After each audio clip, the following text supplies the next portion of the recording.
Okay, we will focus on Kingdom Plantae. And for Kingdom Plantae, ini adalah topik ataupun types of plants that we will discuss. Okay, so we will arrange atau we will discuss the Kingdom Plantae based on the evolution from the primitive to advanced. Okay, yang primitif ni adalah kumpulan sini, and then yang advanced adalah sini ya.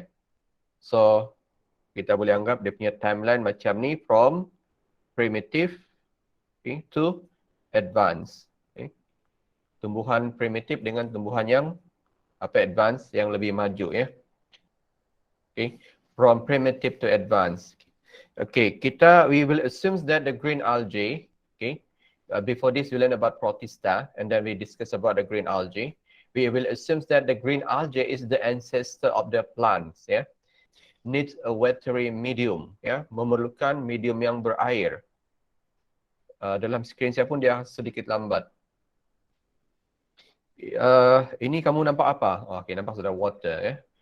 So the green algae will need water for to survive and for reproduction. Okay, when the plants evolve from primitive to advanced, okay, some of the characteristic of ancestor ataupun the ancestral still retain on the early atau primitive plants. Contohnya dia perlukan, okay, paling penting adalah water dependent. Okay, so water dependence, it means that the plants yang primitive plants ni, yang ini semua sangat sangat memerlukan, dia depends on water for reproduction, survive, dan juga dia punya habitat juga mestilah kawasan yang berair, ya. Okay, and then ini kita sudah bincang sedikit pasal ni, okay, just want to show you about the evolution of the plant, ya. Kita susun tumbuhan daripada non-vascular, vascular plant, seedless, dan juga vascular plant, seed, ya, ataupun seeded. Ya. So non-vascular bryophyte, we already discussed this during our previous class. Okay, I want to ask one question. Ya. Apa ciri-ciri? What is the main characteristic that's caught your attention about the bryophyte, ataupun bryophyta? Apa ciri-ciri utama dia yang kau masih ingat? Siapa mau jawab? Nur Adilah. Bryophyte, apa ciri? Hijau. Hijau tu, long leaf.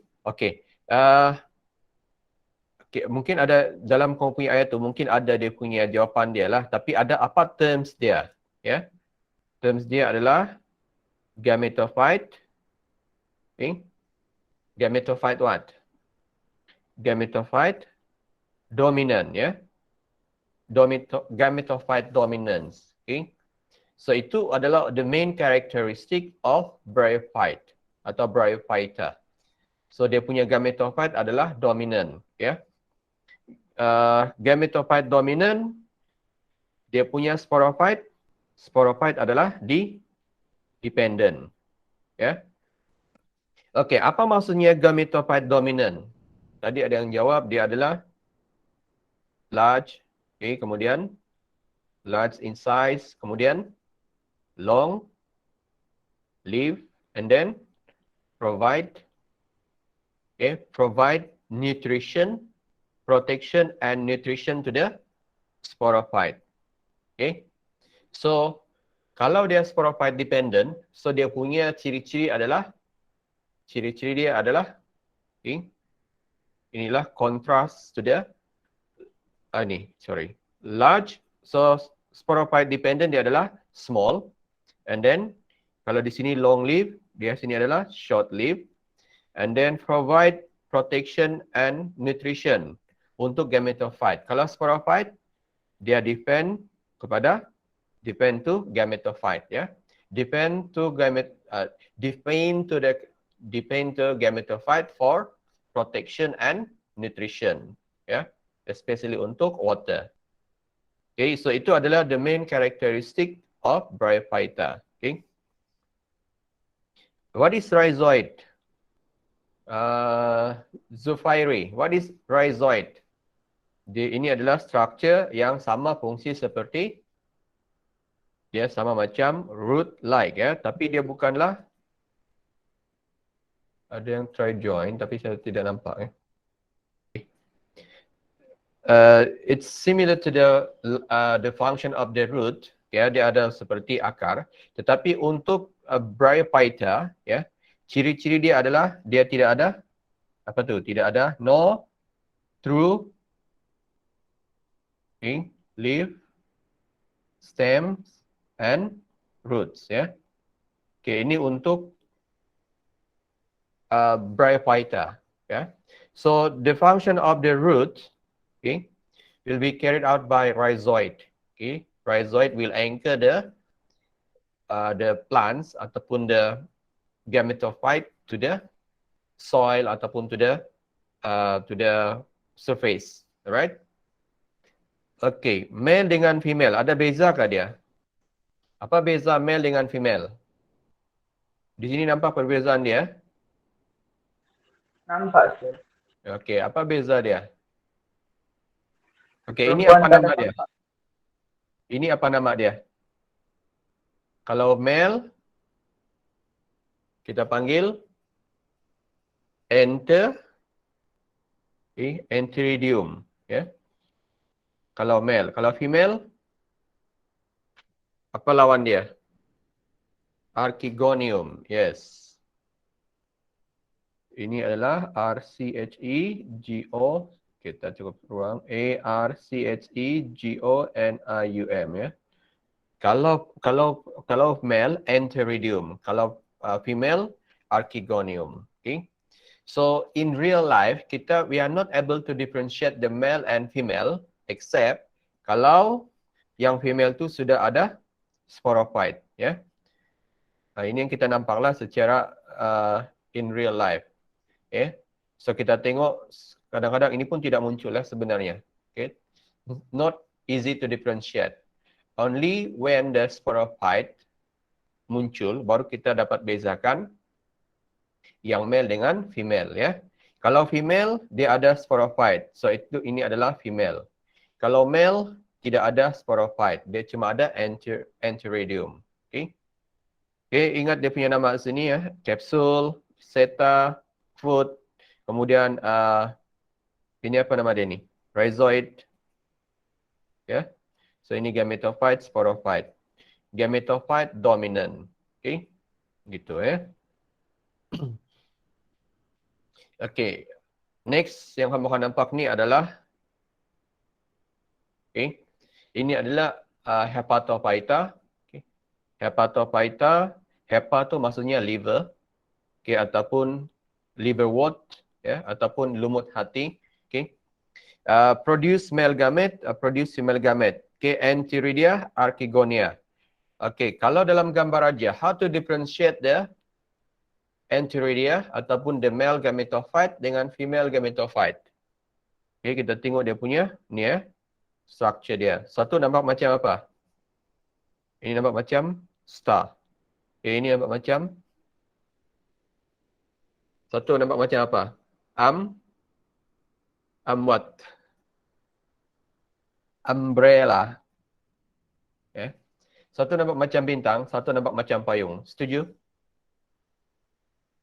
Okay. So itu kalau kita bezakan antara male dengan female. Male star shape. Female umbrella shape. Ya. Okay, ini masih gametophyte. Okay, ini female gametophyte. Semua ni kecuali ini pun female gametophyte. Ini male gametophyte ya. Nampak dia flat. Yang ini pula nampak macam payung ya. Okay, ini dia punya telur Archegonium. Okay. Egg. Dan sini kalau male, Antheridium. Ada sperm. Ya. Sperm dia ni akan swim tu dah. Dia akan berenang. Okay, berenang dan naik ke sinilah.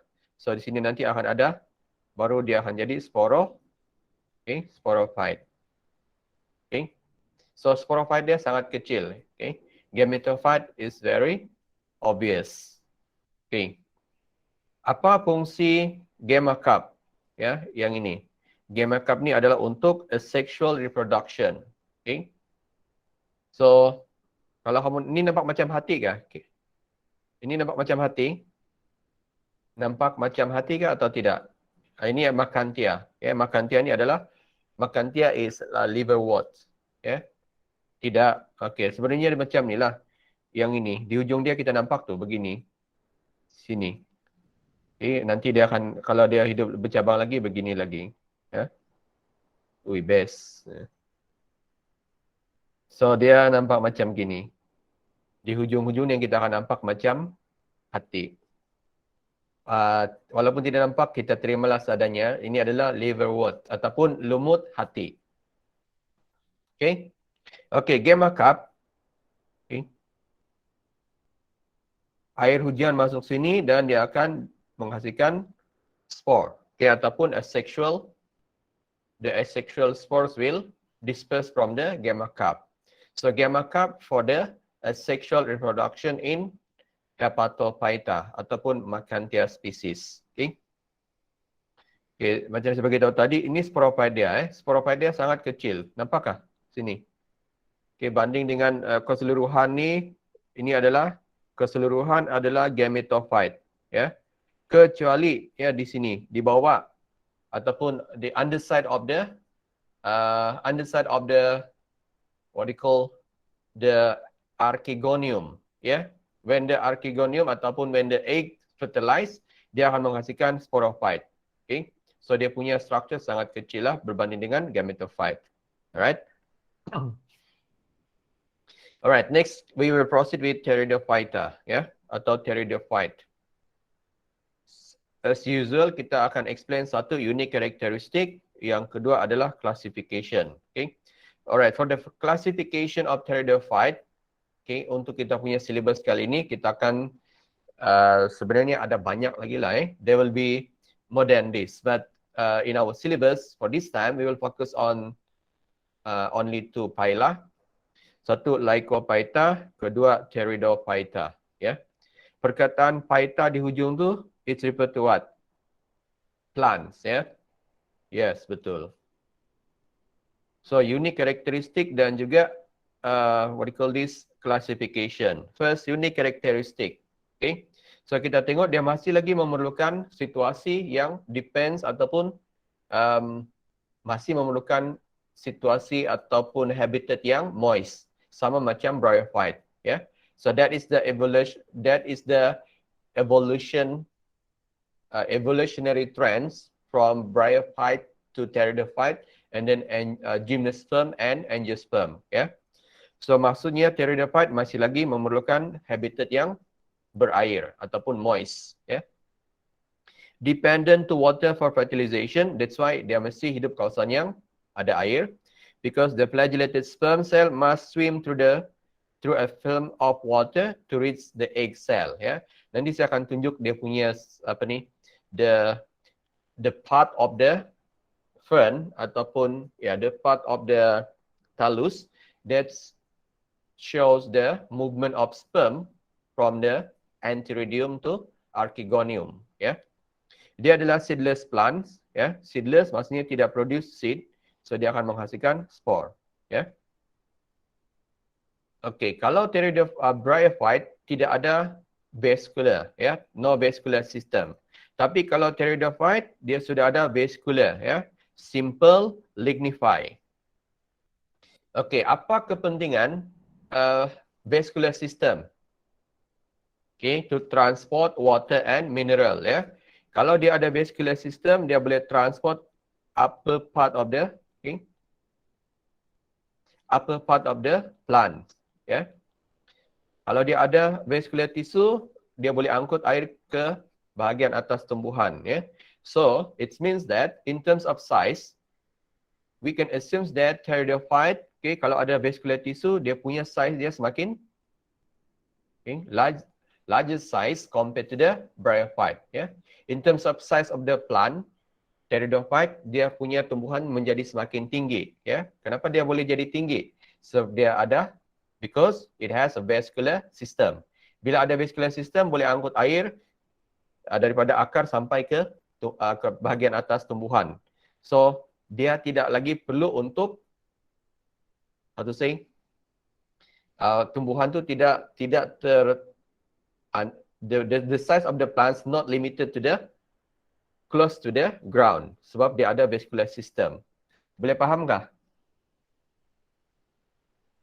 Okay. Kalau tiada vascular system, tumbuhan tu mesti duduk dekat dengan air ataupun dia punya tumbuhan tu tumbuhan yang rendah, ya. Sebab tidak ada vascular system untuk angkut air. Kalau sudah ada vascular system, dia punya size akan menjadi tinggi, okay, ataupun lebih dia akan tumbuh jauh daripada surface of the ground ataupun daripada sumber air. Okay. Okay, lignin untuk juga provide mechanical support, ya. Have lignify, phloem and xylem. Vascular tissue dia adalah well developed tapi non-complex vascular system, ya. Simple. Apa maksudnya simple? Apa maksud dia simple? Okay, tengok nanti ya. Nanti kamu cek ya. Ataupun saya bagi apalah dia bagi dia punya phloem sepatutnya ada. Okay, nanti ini kamu cek ya. Phloem untuk tumbuhan mesti ada apa? Phloem in plant must have what? Yang biasa-biasa selalunya ada.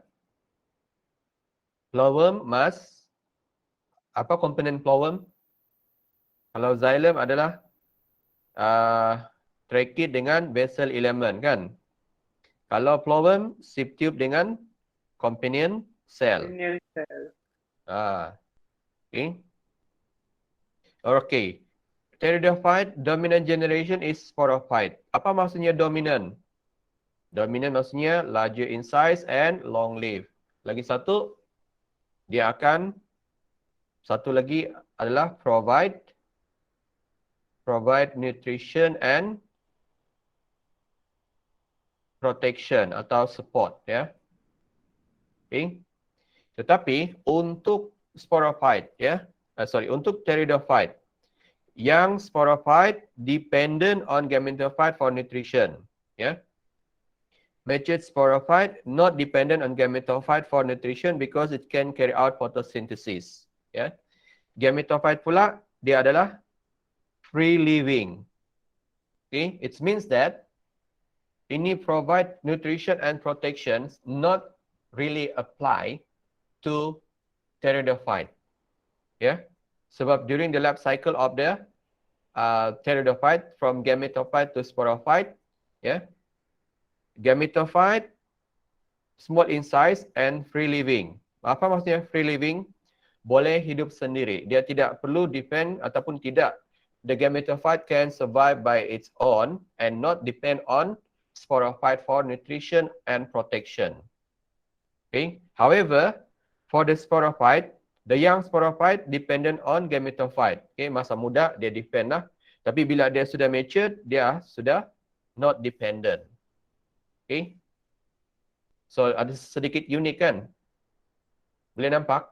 Kalau bryophyte, sporophyte dependent, gametophyte dominant. Kalau pteridophyte, dominant generation adalah sporophyte. Tetapi, okay, dominant generation is sporophyte in terms of size and dia punya lifespan dia. Tapi untuk nutrition masing-masing sendiri, ya. Kecuali ketika masih yang sporophyte, ketika masih muda. Okay. Alright, most are heterosporous, some are homosporous, ya. Homo tu satu jenis, heterosporous dua ataupun banyak jenis spore, ya. So apa tu homosporous? Has one type of sporangium that produce one type of spore. Homosporous satu jenis spore saja, ya. Satu jenis spore, okay. Contohnya lah ini satu jenis spore. Untuk heterosporous has two type of sporangia that produce two types of spore, microspore and megaspore. Microspore yang kecil. Ya, untuk siapa nih kalau yang kecil? Microspore adalah untuk male. Megaspore dia punya spore ataupun ya, spore dia lebih besar, ini adalah untuk female. Okay, boleh dapat can you see the differences homosporous and heterosporous? Homosporous cuma satu jenis saja, satu, one type of spore. Kalau heterosporous ada dua jenis spore, microspore Maksud micro tu adalah spore dia kecil, size kecil. Megaspore, okay, mega tu maksudnya besar, spora dia lebih besar. Okay, ini adalah normally adalah female. Kalau yang micro tu adalah male. Okay, boleh? Okay, yang homosporous, dia menghasilkan spore. Dia punya spore tu adalah bisexual gametophyte. Maksud dia, dalam satu spore, dia boleh develop kepada gametophyte that will produce antheridia and archegonia. Okay, one spore can produce both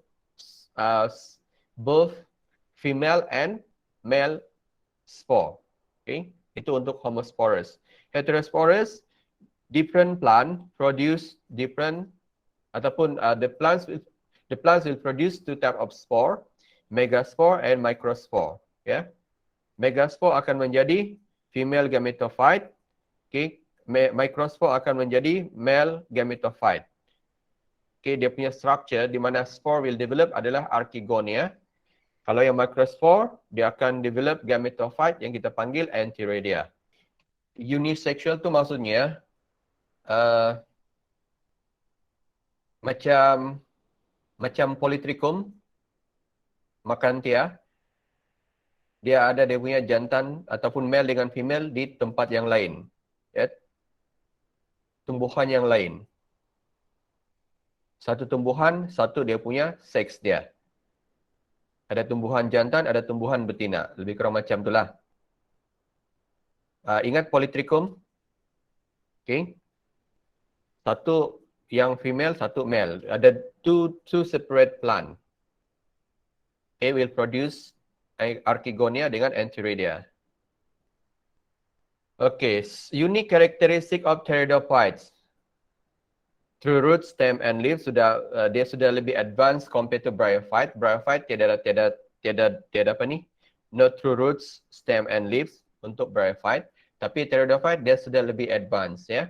Simple vascular tissue, has stomata that allow gaseous exchange and transpiration. A sporophyte has adventitious root. Okay, adventitious root ni macam sistem akar apa tu? Akar serabut ya. Akar apa panggil? Akar tunjang, satu lagi akar apa? Rerambut. Adventitious root ni paham kan? Kalau bahasa Melayu dia mungkin akar yang satu kita ada akar tunjang ya. Kita ada akar tunjang, satu lagi akar rerambut ya. So ini adalah akar yang not the main roots tapi yang dia punya serabut dia tu ya. Sporophyte has waterproof cuticle. Okay. Sebab tu dia sudah lebih advanced lah compared to bryophyte. Yeah. Reproduction, fertilization is fully dependent on watery medium. However, for the reproduction, dia masih bergantung kepada air. Yeah. Sebab dia menghasilkan sperm yang flagellated. Okay. Pteridophytes reproduce sexually by producing spore for dispersion. Yeah. Dia menghasilkan spore dan reproduction adalah secara sexual. Alright. The fern gametophyte kita panggil dia protellus. Okay, apa itu tellus? What is tellus? Tellus tu maksudnya okay, flat ataupun flattened body. So apa-apa yang flat kita panggil tellus ya. Tellus adalah it's referred to the flattened body of the plants. Okay. Masih ingat fucus. Dia punya badan kita panggil tallus kan? Okay, the part atau the body of the fucus. Kita panggil dia tallus. Setuju? Ini kita panggil dia protellus.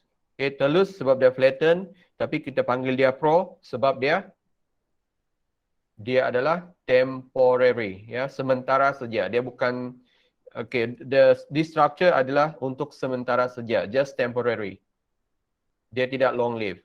So we call it protellus sebab dia satu tiny dan juga dia only survive for a short period of time. Okay, ini dia punya life cycle, tapi kita tidak bincang dia punya life cycle lah. Saya cuma mau tunjuk ya. Daripada spore, spore dia ni jenis apa? Homosporous kah heterosporous? Dia adalah homosporous. Ya. Homosporous cuma one type of spore that will germinate and develop into one gametophyte, tapi ada ada dua dia punya ada dua dia punya seks dia. Dapat. Homosporous ya daripada satu spore, tapi dia punya gametophyte tu ada male dengan female part ya. Kalau yang ini yang dekat dengan dia punya apa nama sini cleft dia ya, dekat dengan cleft ni kita panggil Archegonia. Archegonia ni untuk female kah male? So ini adalah untuk female. Dan dekat dengan dia punya hujung dia punya talus, Antheridia. Antheridia ni adalah untuk male. Normally rhizoid akan tumbuh di kawasan yang ada Antheridia. So nanti itu sperm ya. Sperm ni akan berenang ke sini. Ya. The sperm will swim from Antheridia to Archegonia and then baru dia akan jadi sporophyte. Jadilah macam ni nanti. Yang sporophyte. Contohnya macam ni. Ni yang sporophyte. Boleh? Okey, bila yang sporophyte itu sudah tumbuh, sudah ada dia punya akar dia. Okay. Ada akar. What happens to the gametophyte? The gametophyte will degenerate. So, gametophyte dia hilang ataupun bukan hilang lah. Gametophyte itu akan degenerate. So, nanti bila dia sudah matured sporophyte, sudah tidak ada gametophyte dia sudah tiada Matured sporophyte, the gametophyte will become disintegrate ataupun disintegrate. Boleh? Okay, lagi ni contoh dia. Okay, talus. Kita panggil dia protellus sebab dia adalah flattened body ataupun small atau tiny ataupun small flattened green body. Okay, ini yang developing sporophyte. The young sporophyte depends on gametophyte for nutrition. Tapi bila dia sudah sporophyte ni sudah matured, dia akan boleh fotosintesis sendiri. Okay. Lagi sekali ya, yang dekat dengan dia punya cleft untuk dia punya talus, ini adalah untuk female. Ya. Okay, dekat dengan hujung ataupun dekat dengan dekat dengan rhizoid, ini adalah male. Kita panggil dia antheridium. Okay. Boleh? Boleh, sir. Okay. Okay. The reproduction of fern, yeah. Sporangium is the multicellular organs that produces spore. Okay, di belakang daun ataupun di belakang daun paku pakis tu ada part yang kita panggil sebagai sporangia yang akan menghasilkan spore. Ya. Okay, ini contoh. Another example, Lycopodium. Ini pernah jumpa? Pernah jumpa kan ni structure ni? Pernah jumpa ni tumbuhan berbulu macam ni? Dia cuma tumbuh di kawasan tertentu sajalah ya. Kawasan yang tinggi. Labuan pun ada tapi dia punya size ni sangat kecil berbanding dengan paling banyak kawasan yang tanah tinggi yang sejuk ya. Sebelum ni kami ambil spesimen dia di Tambunan ya. Kundasang di tepi-tepi jalan ada tu. Dan dia sangat kalau sana dia sangat sehat, sangat subur. Di Labuan ada jugalah ya. Kami pernah jumpa, pernah cari di Labuan benda ni ya. Alright. Okay, dia ada daun ya. Daun yang kita nampak ni, daun yang kecil-kecil ni, kita panggil dia sebagai micropills ya. Micropills. Micro maksudnya small, pills tu maksudnya daun ya, small leaf. Ya. Sporopills. Sporo tu maksudnya spore. Pills tu adalah daun ya, ataupun daun yang menghasilkan spore. Lebih kurang macam tu dia punya translation dia. Boleh ya? Strobilus. Ya, Strobilus itu adalah group of sporophyll ataupun cluster of sporophyll. Apa maksud sporophyll tadi? Sporo itu maksudnya yang menghasilkan spore. Pill itu maksudnya leaf. Ya. The modified leaves that will produce spore. Okay. Okay. Strobilus, a group atau cluster. Okay. Di dalam plants, kita akan nampak dia macam ni ya. Macam cone-like structure. Okay. Kalau dalam eksperimen ni kita akan tengok ni nanti ya. Kita akan potong dia, kita tengok ya. Okay. Sporophyll tu adalah daun ya. Daun yang menghasilkan spore. Okay, dalam ni adalah sporangium. Sporangium ni akan menghasilkan spore. Ya, dalam tu ada spores. Okay. Okay. Dapat, sir. Okay, contoh di sini. Daun-daun yang kecil ni kita panggil apa? Daun-daun kecil, daun-daun halus. Micropills. Okey, daun keladi. Contoh daun keladi, kita panggil dia apa? Dia besar kah kecil? Besar kan? Ya, so kita panggil dia megapills. Macam tu ya. Okey, tadi Lycopodium, sekarang Selaginella. Daun-daun kecil pada Selaginella kita panggil micropills. Okay. At the end ataupun at the tip of the microphyll kita ada Strobilus. Okey, Selaginella dia menghasilkan dua jenis spore. Kita panggil dia heterospores. Ya. Maksudnya dia menghasilkan dua jenis spore. Kalau dia menghasilkan kalau yang ini kita panggil dia microspore. Ya. So daun, okay, daun that will protect the microspore ataupun microsporangium kita panggil microsporophyll. Apa maksudnya microsporophyll? Micro tu adalah small, sporo tu adalah spore. Okay, sporo sini. Pill tu maksudnya daun ya. Ya. Daun yang melindungi microspore. Okay, ataupun daun yang akan menghasilkan microspore. Ya. Megasporophyll. Ya. Megasporangium. Megasporangium adalah the part of the plants that will produce megaspore. Terhasil daripada megasporophyll. Apa tu megasporophyll? Modified leaf that will produce megaspore. Okey, sekarang untuk fern. Okey, tadi ni ada 3 peringkat. Satu Lycopodium, kemudian Selaginella, sekarang adalah fern, ya. Ataupun Dryopteris. Okey, batang dia kita panggil rachis. Okey. Akar dia roots. Okey, adventitious root. Ini kita panggil sebagai adventitious root ya. Akar serabut. Dapat, sir. Dapat. Okey, daun dia kita panggil frond. Okey. Pina. Kalau daun dia yang lebih daun utama dia kita panggil pina, kemudian daun-daun kecil ni kita panggil pinole. Okay. Underside of the pina atau pinole kita ada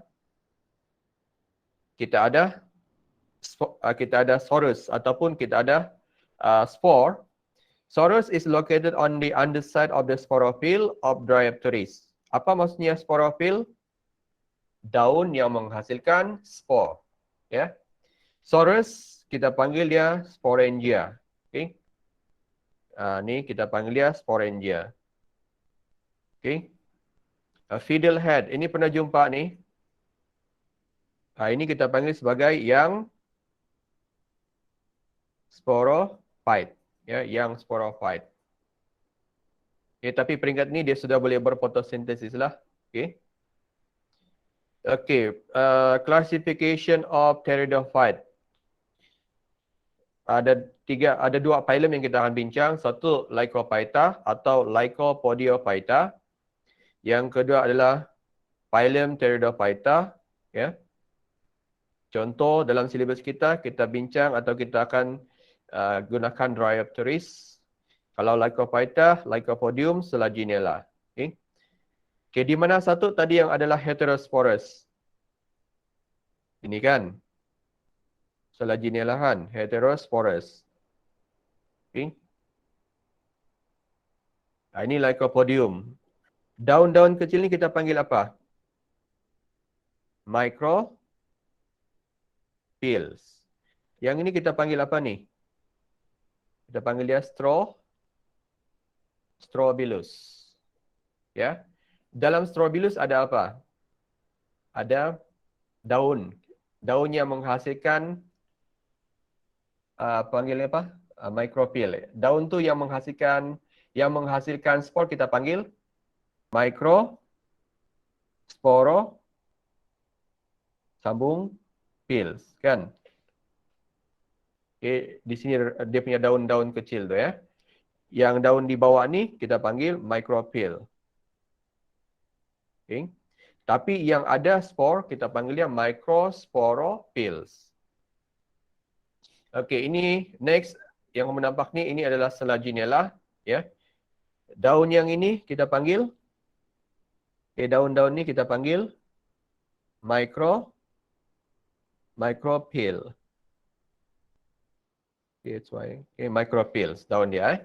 Tapi di hujung sini ya. Ini kita anggap juga dia sebagai Strobilus. Dan di hujung tu ada apa?